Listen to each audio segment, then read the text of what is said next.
And there we go. And so with the LibsWork Lounge, basically it's just kind of more open forum for a chance for everybody to kind of check in to see what's going on in your respective regions, anything that you're working on, any questions you have, anything you want to vent, anything you want to celebrate.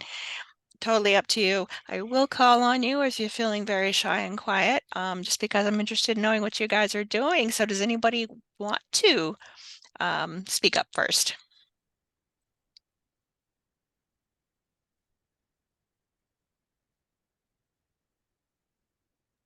Okay, Lisa, you know me, I'm not the shy one. All I right. love it. Yeah.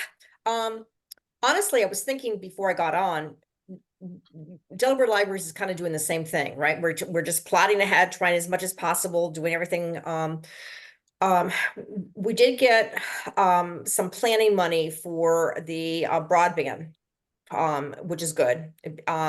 And we're going to use that, just a little bit of money, and we're going to use that for working with a data scientist to look at all the different data we have that we haven't compiled together in a report. So with all the libraries, so Delaware Libraries has all the libraries are in our consortium, as well as looking at all the different agencies and organizations outside the libraries that actually do work in the libraries with all the things we're doing, right? So that's something. So I'm really look at all of you to help me, and I'll send this to Andrea to send out. I want to get like links to what you guys are doing in digital literacy. I know a lot of you are working with North Star, and I know we've all done the ACP stuff and all this other stuff. And I know we've had, parking lots and the Chromebooks and the hotspots and all that type of stuff. But I like to like see it in different places. So I'm going to give their assignment to look at what other libraries are doing. And then I'll share the report. The more we can work together on this, the more we can share that for other ideas. I'm looking at trends as well as what we can do and fill in the gaps with little money, because that's our name, right? Libraries doing as much as possible with little money. And then the big guys take all the money and then use our facilities for free. Of course, this is a recording I should have not had Rick said, right? All right, I'm going to stop. It needed to be said. But we're all living the dream, right? We're all living the dream. So, Yes, yeah. people love us.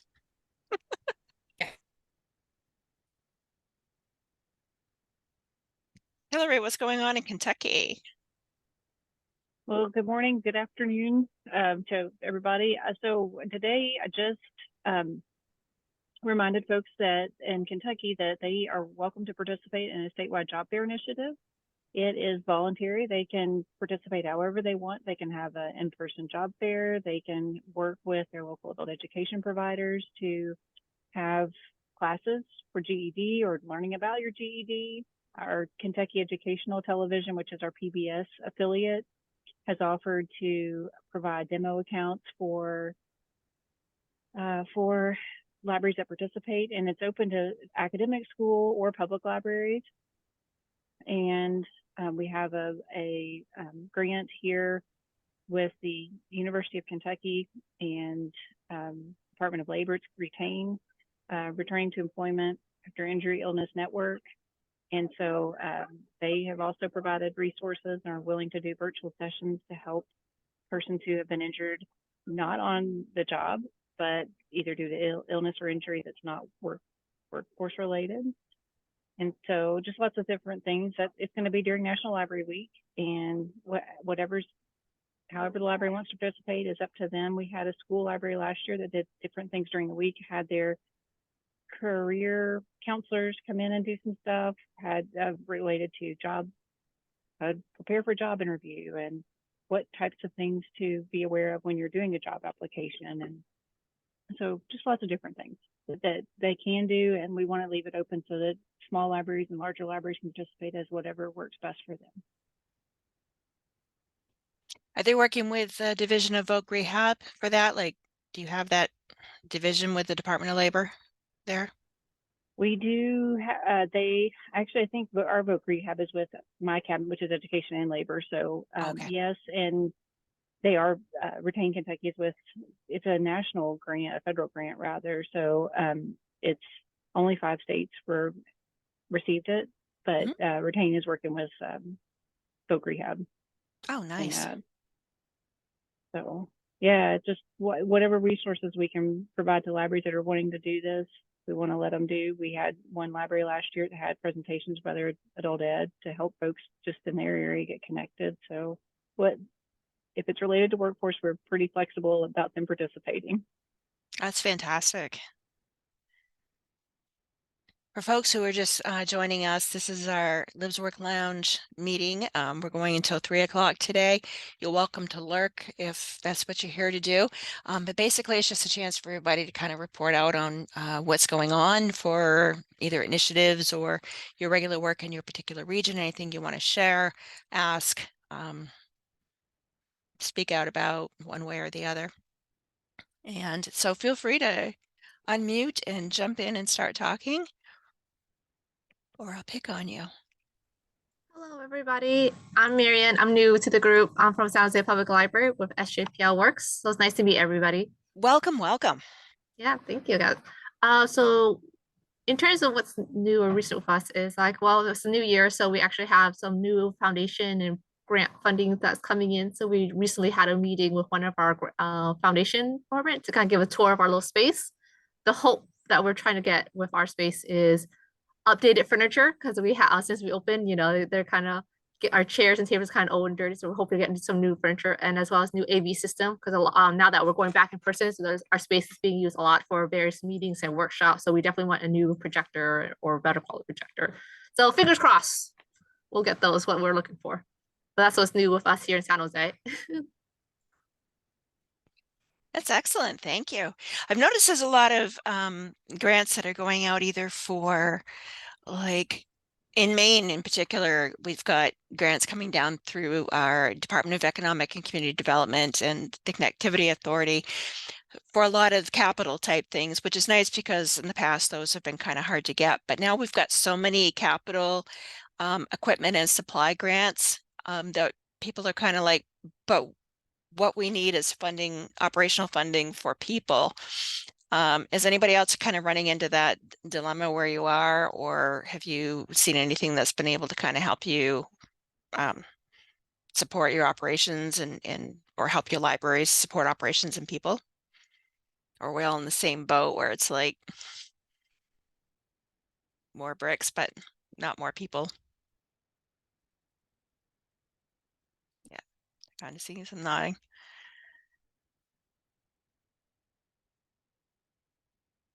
I mean, it's great. It's great to get those because of the things that you just described, Marian.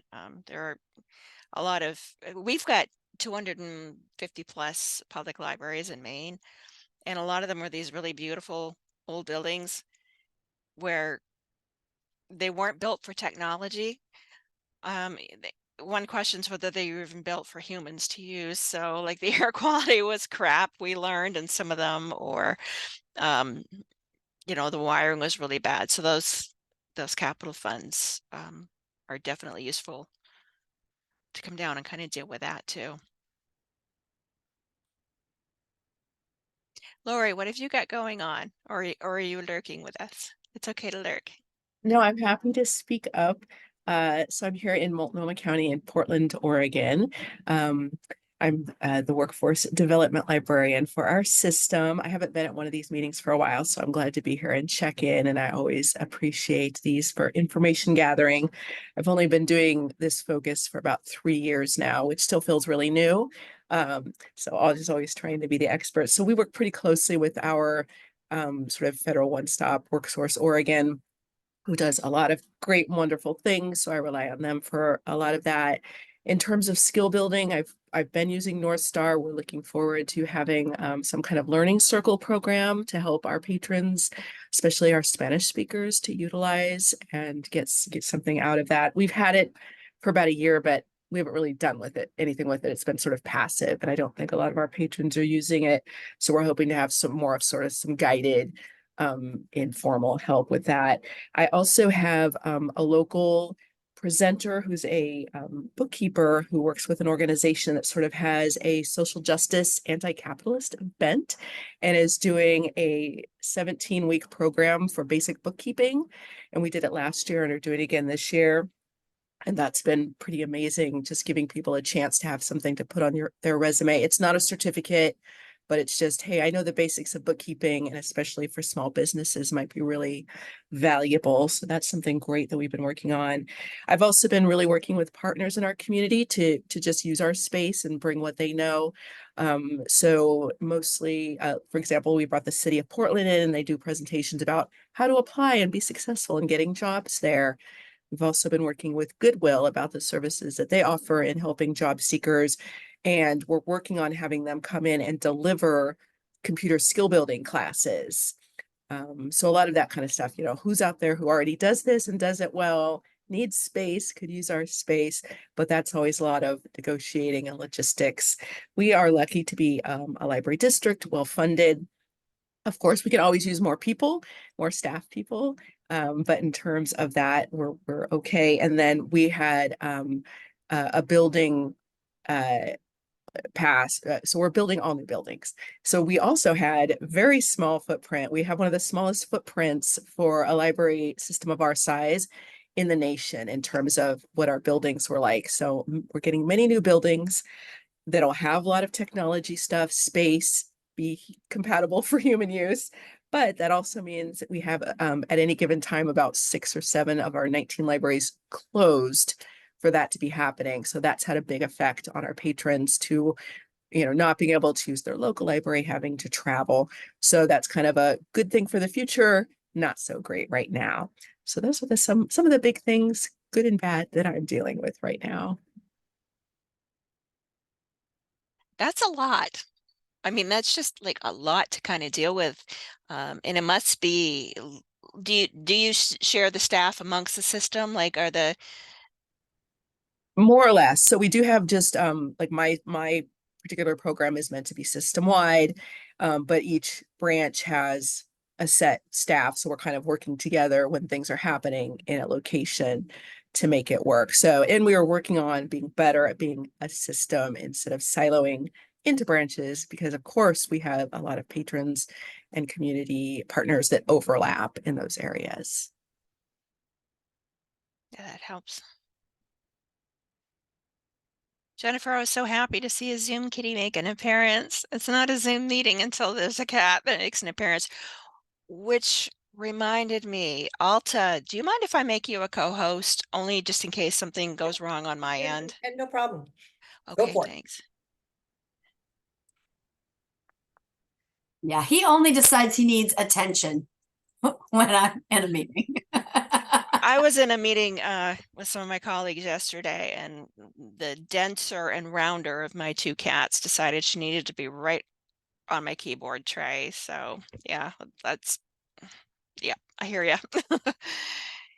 And again, welcome for those that are dropping in. This is LibsWork Lounge. We are just sharing out some things that are going on in our communities, projects that we're working on, all that sort of a thing. So I'm welcoming people to just kind of unmute, speak up, talk about what's going on in your area, or you're welcome to just lurk too. That is totally okay. I can go next. So I'm Oh, with yeah. Public in Fort Worth, Texas. And we're doing the North Star stuff. We've been doing that for a while. We actually use the curriculum part more so than the online portion. And we use it to teach actual in-person classes at our branches. And we also use it to do virtual classes once a week as well. Actually, our first virtual one of the year was last night, and we had like 13 people, which is the highest we've had. So hopefully that'll kind of go through the new year. We're looking to develop curriculum for financial programming. We our city requires we do contracts with any presenter that comes into the building, and they are not fun, and they have lots of language about not holding the city responsible for anything. And so a lot of people who are normally providers of that type of information will not sign them. And so as a result, we're trying to find some curriculum, either whether we create it ourselves or we adapt some partially pre-made. So if anybody has any great resources for that, we would love links or information. That's one of the things we're working on this year. And then we are a very large land mass city. We have about almost 1 million patrons, but they're spread out across maybe it takes an hour or more to get from one side of the city to the other side, even when traffic is nice. And so we have about 17 locations, and we're adding a couple of smaller in sort of shopping center type locations this year. And then a whole brand new build kind of at our northernmost point that will break ground sometime this year. So, but we are definitely a city where we have not kept up the number of library locations in addition to the number of population. So, but we also are completely city government funded. So all of that type of stuff is bond programming. So it takes a little while for us to kind of get those things going. So that's kind of where we are. That blows my mind to think it takes like an hour to get across, because we have some places here in Maine, I'm sure some other states too, where like you swing your arms and you hit 4 libraries from 4 different communities, you know. So it's always interesting to see what the landscape is in other areas and what you're having to work with. Yeah, one of the parts of my job is I actually tend to take things to branches because we have kind of a system-wide team that supports our branch team. So we'll have like kits and things that the branch can do to do programming, and we'll drop those around. And I think one day in December, I drove 72 miles between like 5 locations to drop off stuff. Oh, wow. That is a lot. We don't have systems per se in Maine. Like all 250 plus libraries are independently funded, independently operated, which 4,200 square miles. Leanne, where are Leanne, where are you located? If you're able to unmute, or you can put it in the chat, either way.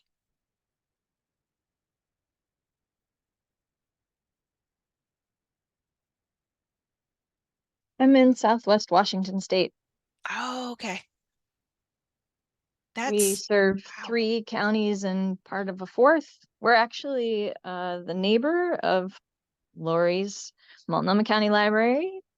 And I live in Portland, so Lori, you're my librarian.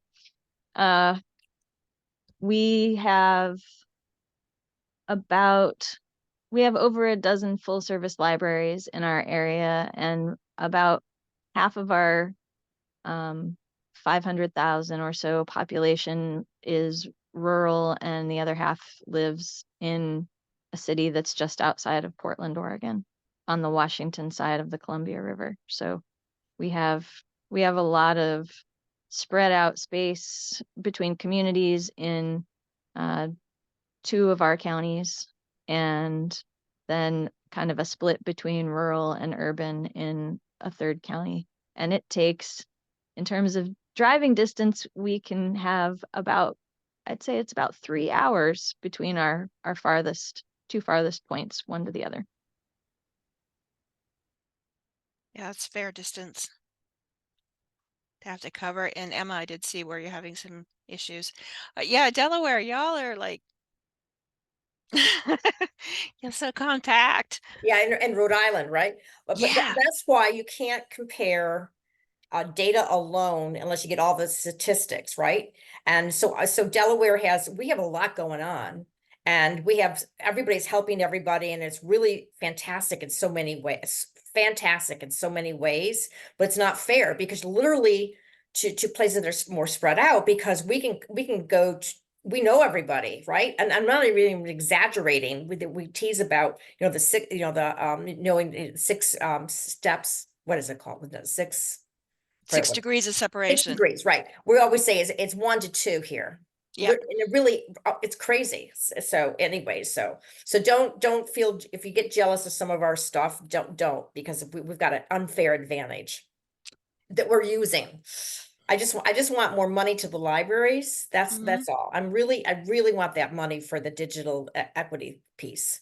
Because wouldn't it be nice? I keep saying this to everybody. It's inside library land, not outside. Because I'm saying that I love all my partners, but at one point we're going to be a competitor. I want that money so we can get staff in the libraries that can actually work with people on the public computers, doing all those essential needs and ACP and North Star and everything else that they come to us for. We need it. And that's one of my big things. So Yeah, anyway. the digital navigators. That's definitely something that we're asking for as well. We're an interesting mix because we're geographically pretty big. One of our libraries is taking part in the University of Maryland IMLS funded thing around community resilience and best practices field guides. It's the Ready Now project, and the county that he is in is geographically bigger than the state of Connecticut, but way fewer people. And so, we have a lot of geography that we have to cover, and I think it would take probably 7 hours on a good day at least to go from the library at the top of the state to the one down at the bottom, if not more.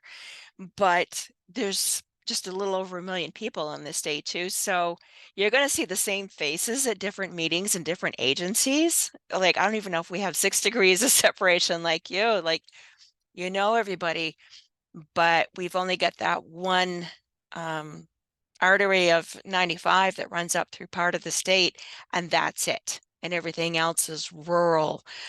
So it definitely presents some challenges for sure.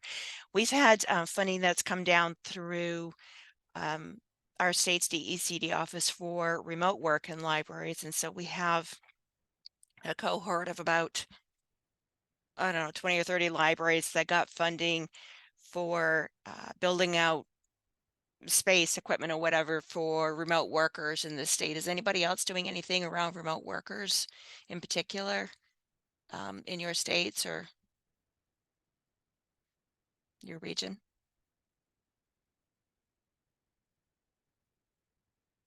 Is that just an us thing? It's like people would like to come here, and our library connectivity is really, really good. Like, I think just about all of our libraries get a minimum of a gig. Some get 2 or 3 of fiber connectivity to the door. Some of the outlying island libraries might have like 200 or whatever, but that's plenty for there. So people who vacation in the state are used to having that resource, and they're like, oh, we would stay longer if we have a place to be able to work remotely. So the state's kind of doubling down on that. There's some interesting arguments in the comments section of the newspapers around grants for that sort of a thing, because housing at the same time is also at a premium here in the state. It's very hard to get. You're not going to see too many for sale signs for property up and around. So attracting remote workers, it's like, yay, more people, except where they're going to live. And it kind of also prices out some of the people that already live here too, or are trying to live here. So every good thing that happens kind of brings a new set of issues with it too. This is kind of a slightly different question, but one of the things I've been seeing kind of reported about recently are ghost jobs. And I'm wondering if anybody else has seen anything on this or run into this with any of your patrons or anything. Like, there's a lot of listings for, everybody's hiring all these places, like not enough workers, so many job listings. But then when you're talking with applicants at the same time, like they'll apply for something and then they never hear back. And so there's been some That's journalism. Yeah, please go ahead, Yeah, Alta. so I was just gonna say, that's been happening since so I'm old and I've been around a long time. So the recession of 2008, right? That, so, and I was in HR before, and a lot of times companies are looking for that wonderful, perfect person out there, but they really don't have an opening. So they'll talk, so they're waiting for the right person, right? And so that's what the ghost jobs are. So I've always said, and when I've trained people, and I actually have done a little bit of training even recently with our specialist, is to have people not apply to the jobs directly on all these websites. And I love Indeed, right? ZipRecruiter and all that. So you find the jobs there, but then make sure you go to the company's website to apply for the job on the company's website. And if you can't find your dream job on that website, then go ahead and call the company up, HR, and ask if the job is still available and get the details. And a lot of times it's not available. So I mean, it's just one of those things that I've always made is a rule that people trying to really do. The other reason being is the people that are always applying to things on Indeed and post their resume to Indeed and all that. So I'm not trying to be negative Indeed. I think it's great, but and I post jobs on Indeed. So I'm not, it's like, don't do as I say. Or don't do as what I say. But the deal is, people that are really so they get so many emails that they can't even see when the important email comes through. And they don't, a lot of people that we have don't check their emails that often until they come into the library, and then they got a zillion emails, and then they'll see an email that has actually got them a job offer, or wants to come in for an interview, or wants more information, and they're too late to respond. So that's my little spiel. And okay, so now you can say that you did a job class today. Oh, so yeah, so Elizabeth commented in the chat that sometimes it can be a scam to get information, but Jennifer was also saying that there's been discussion about this on Reddit too. Do you know what the Kind of mind? both the situation where it's a scam, but also that companies are listing jobs that aren't really open just because they need to say they're trying to hire.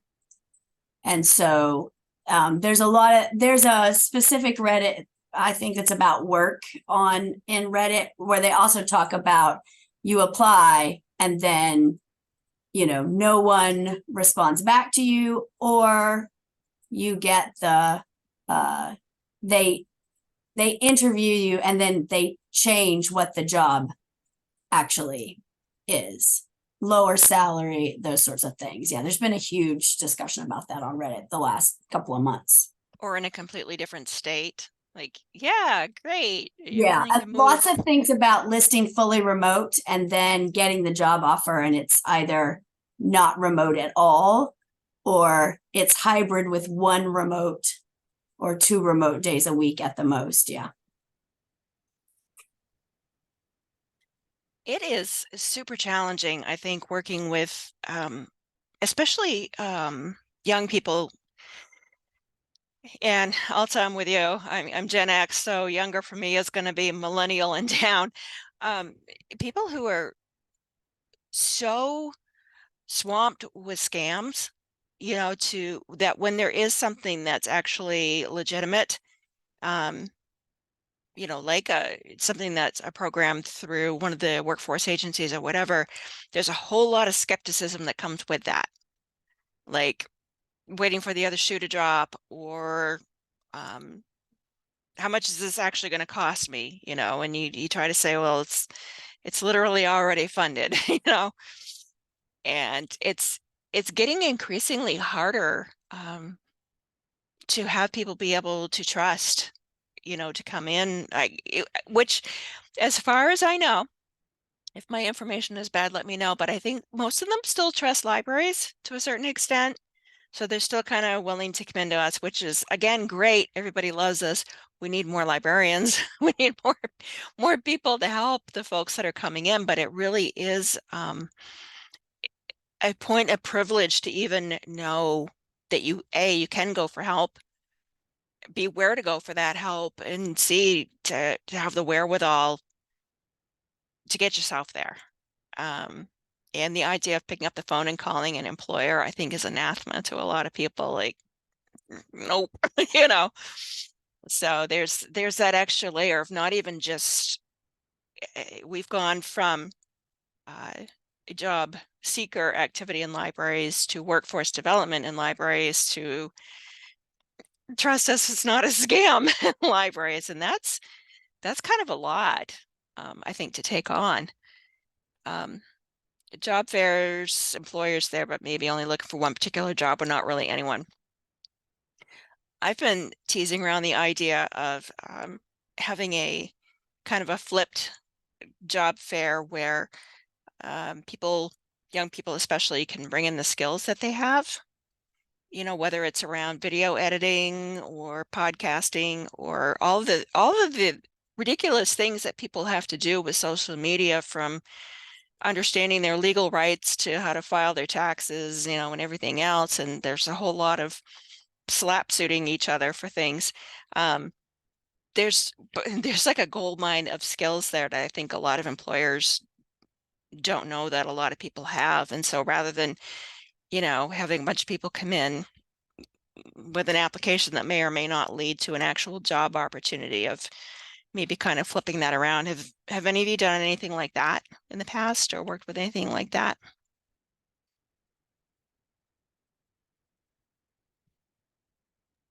I haven't done it, but did it related to the job fair stuff that I talked about at the beginning. One of the libraries libraries that participated, a couple of libraries that participated, presented with me at our state association conference. And after that meeting, one of the librarians who attended said that she loved the idea. She works with adults and young adults who may have some disabilities. And she thought it would be a really good idea for them to be able to sit and have people come and see what they could do, and help them feel very confident in speaking to their abilities, and not make them feel pressured to have to go around to different tables. So she was very excited. I can let you know how that turns out if she ends up doing it, but that's what I've got. I would be very interested to know that, because it is it's so good that they're taking into account that it really can be kind of overwhelming to go around, you know, table to table to table. And you know, the people that are manning those tables have way more experience out in the field than the people that are being asked to go around and blindly introduce themselves to somebody. And again, you don't know of those employers there who's just data scraping, who's genuinely looking for something. Yeah, Alta has said that I think we'd all be interested in hearing how that goes. Because there's in my mind a concerning misalignment, communication wise, between what a lot of people have to bring, that's of use to our workforce at large, and the old system that we have of connecting those people with potential employers. And that chasm to me is just kind of widening as we go and don't do anything different. So I'd like to see some ways of flipping that around. In my library system, hi, this is Emma. I finally got my Hi, fixed. Yeah, yay. yeah, I'm very happy about that. I'm in Howard County, Maryland, and we have a grant from IMLS to help skilled immigrants who are having trouble finding suitable jobs in our areas. And one of the classes that we try to focus on is interview skills, preparation, and actually doing mock interviews. And we have partnership with the local workforce development office. And then they send their staff to help us do the mock interviews, you know, polish up their resumes, and also do like elevator pitch where you have very short time to talk to somebody. What do you want them to know? What the potential employer to know? So we're prepping our students for potential opportunities down the road. A lot of them are not really ready for jobs yet, because the funny thing is the obstacles they mention the most when we do one-on-one interviews, and the obstacles they mention most is not about transportation, it's about children. They have small children, they can't get out of the house to work, so they're prepping for down the road. Could be short term, 2-3 years, could be 10 years, who knows? But they all appreciate gaining this kind of skills to be able to put it to use somewhere down the road. And Elizabeth is sitting on our advisory board, and maybe, she's very familiar with what we do at Howard County. That's Elizabeth. Yeah, let's hear it. Hey, sorry, my camera is seems to be missing. I'm getting a new laptop tomorrow. No I'm worries. sorry. I'm kind of only half listening today. I've a bunch of things seem to be blowing up at work that That's how it goes. oh God. But yeah, Emma was just, yeah. Did you sorry. did you catch what Emma had said about the No, project I'm they're working sorry. on? I know about the project. It's fabulous. Yeah, very excited to be involved with that. Just sorry. If you could repeat that, I'm really sorry. Emma, do you want to go ahead and repeat? Me? Oh, okay, I'm sorry. Yeah, sorry. I was just talking about our preparation for interview classes that we offer to the participants of the IMLS grant. They practice mock interviews, doing practice elevator pitch.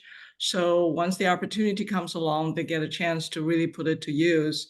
And that's one of the more popular classes that we offer to the participants.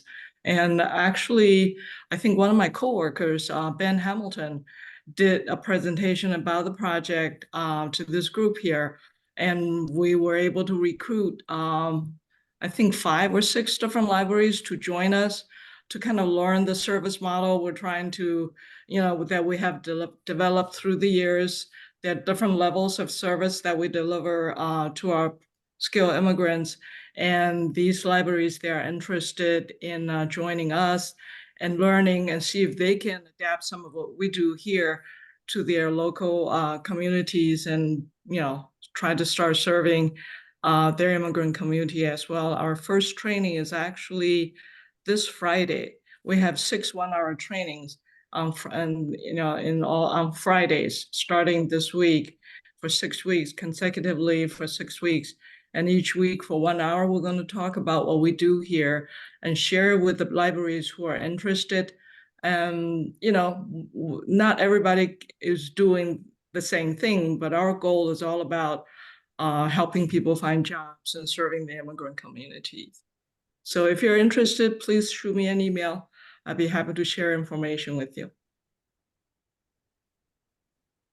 Yeah, I think we'd all like to hear about that because I think Maine is definitely seeing an influx of people that are coming in as well from, and I don't remember what meeting I was in the other day, but different states have got like different populations of either new Americans or immigrants that are coming in, with like different languages or whatever that they're kind of coming from. So being able to kind of share some of those resources with each other back and forth, I think would be super helpful because it is the first place a lot of people go when they come into a community. It's, if you go into a government building of some sort, like even a career center or whatever, it's kind of like you need to sort of explain why you're there, but the libraries are basically still just, hey, can I help you? And if not, make yourself at home. So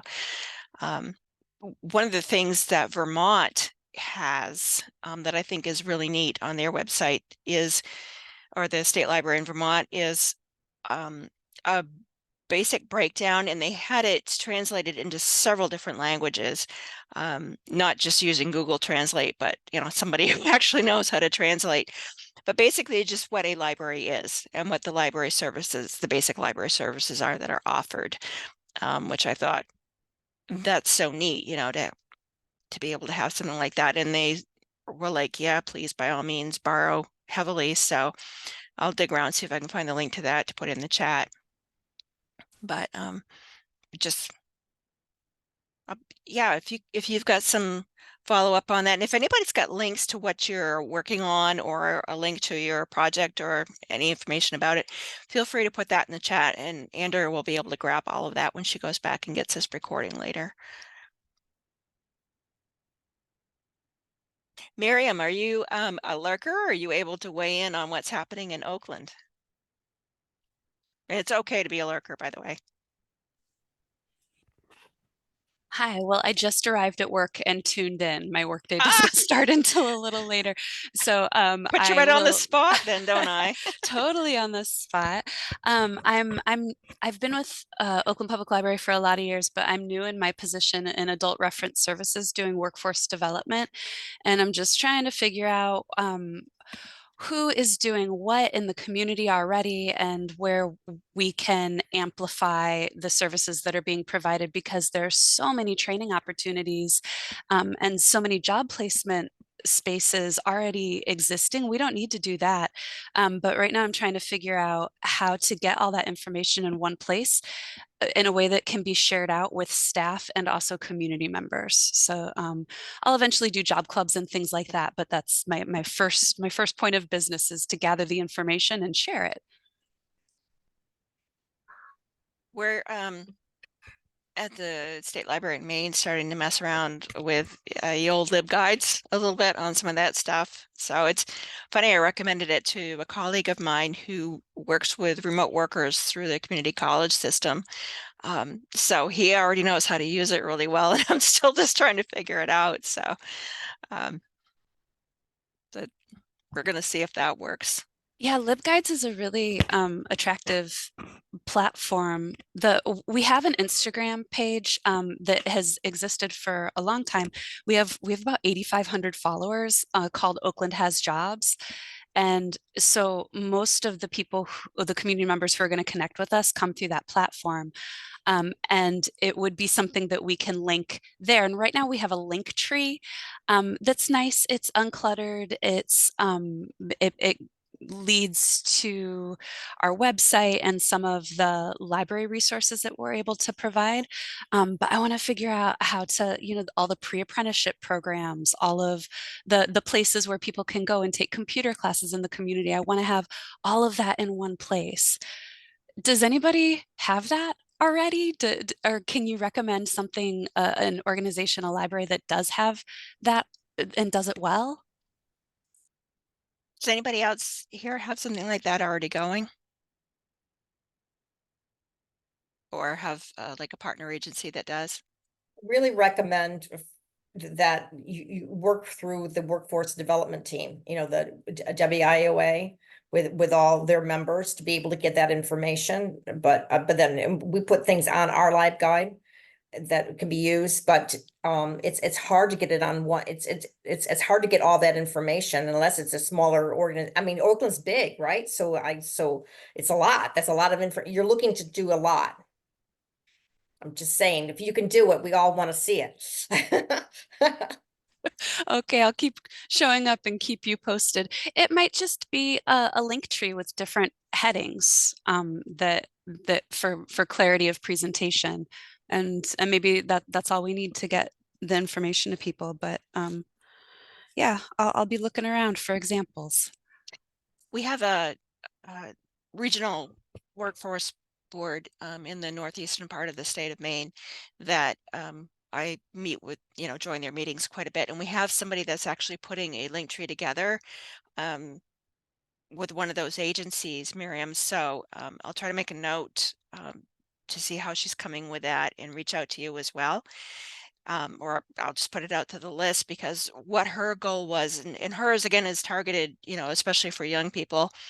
But if we realized if we just put the links to the websites for all these different places, it doesn't mean anything to anybody. Like the how we talk about services and how patrons talk about needs are slightly different language. And so going to the website for the Northeast Workforce Development Board isn't going to mean anything to somebody who's like, I need help with childcare costs or transportation costs or whatever. So this person is working on a link tree from each agency to kind of have a little bit of, this is the type of service that we do, but also to make sure that it leads to a person. So it's like that old hack that used to be with phones, like, to get a human being, if you call the number and, it was like, choose one of the following options. we're trying to do something like that where you know you're going to get a human being, and then if it's not the right human being to address the problem that you have, that human being has enough of a relationship with the other ones on that list to be able to kind of do a warm handoff instead of, you know, yeah, go visit this website and good luck. So, Miriam, yes, please do continue to show up and let us know how that's going, because I think that's something that a lot of people are actually wanting to do, is to humanize the services again that people are looking for. We've gone ahead and for 13 of our libraries that have teleservice specialists that do wraparound services. And we share this document is online as well as a paper document. A link tree. So when a person comes in and we have someone available to help someone with social services and jobs and teleservice and all that, then this is the steps. And if there isn't anybody there, but the reference desk is available. And it's basically, and it goes through all the different steps with the who to call and all that, but it's not who to call, it's the organization to call. But what they've done also is because a lot of people walk, unfortunately, maybe they have buses, but there's no money to pay for the buses. So they put down how many miles it is to each of the places that they might need. And also all the other information as far as how they can get access to it. But so it's really nice. So it's more social service oriented, a little bit jobs, but a lot of social service oriented type things and health.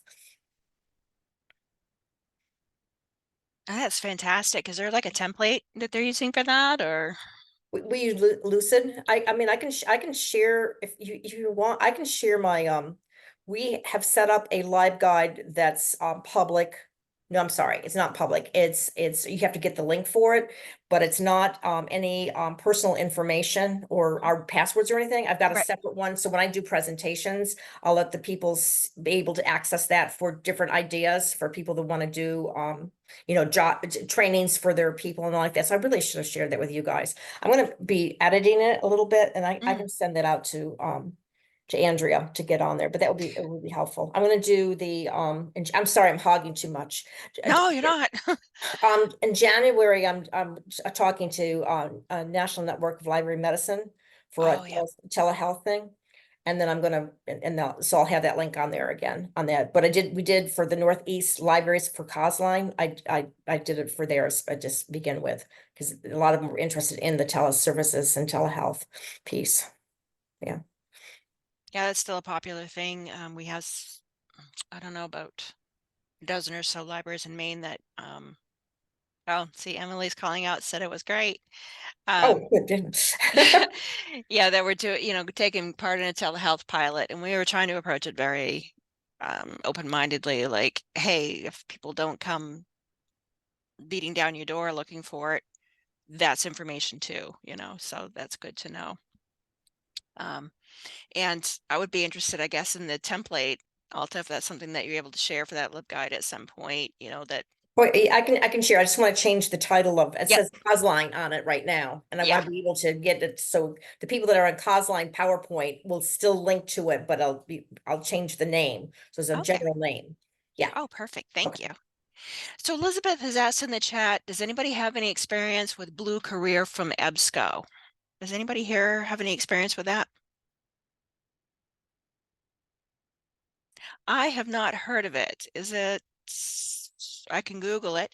Are you able to explain a little bit about what you think it might be, Elizabeth? I just had this email from our collections manager. She said, our EBSCO rep has sent a brief description of a new product just released called Blue Career. She's asked for pricing information, trial login, and she was wondering if any other large urban public libraries have used it. So the description that they sent was, Blue Career is a new resource for public libraries to support workforce development in the skilled trades. Patrons can explore careers in the skilled trades, get trained and certified online, and quickly create job seeker profiles with information relevant to employees without the need to create a formal resume.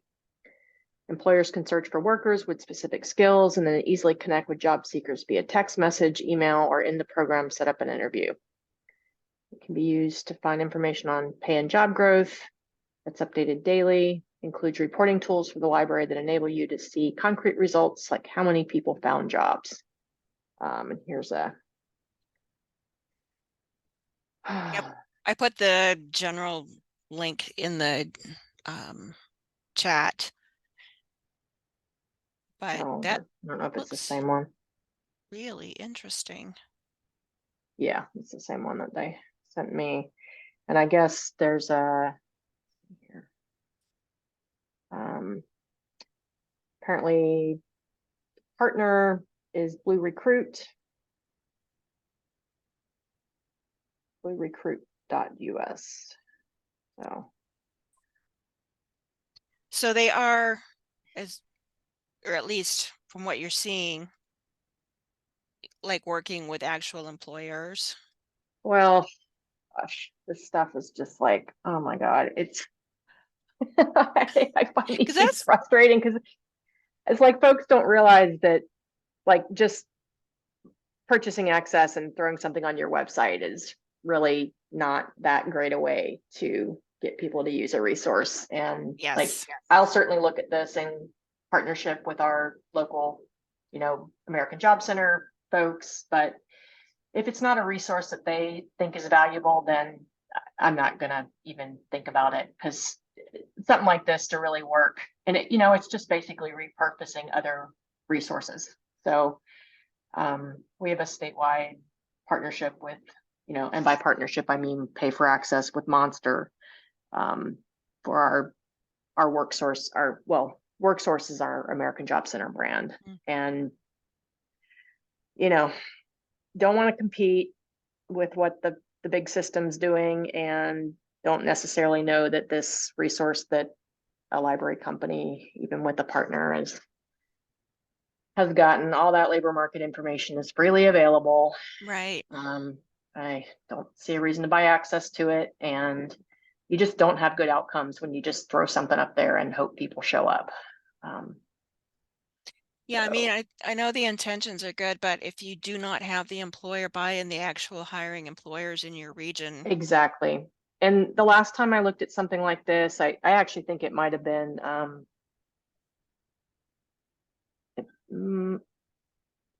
that product that you all use in Maine, but which I don't think is a bad thing, but it's like, I'm wary when they say, let's see here. I don't remember which one we're using here in Maine. It's not bendable, is it? It is bendable, but it's the sort of rebranded. Yeah, because we actually sunsetted that here in Maine. Oh, okay. It was Well, a that very sounds like short a day. story. Yeah. Sunrise and sunset. Well, the whole explore careers in the skilled trades, Yep. that sounds like ONET. Yes, Get yes, trained yes. and certified online.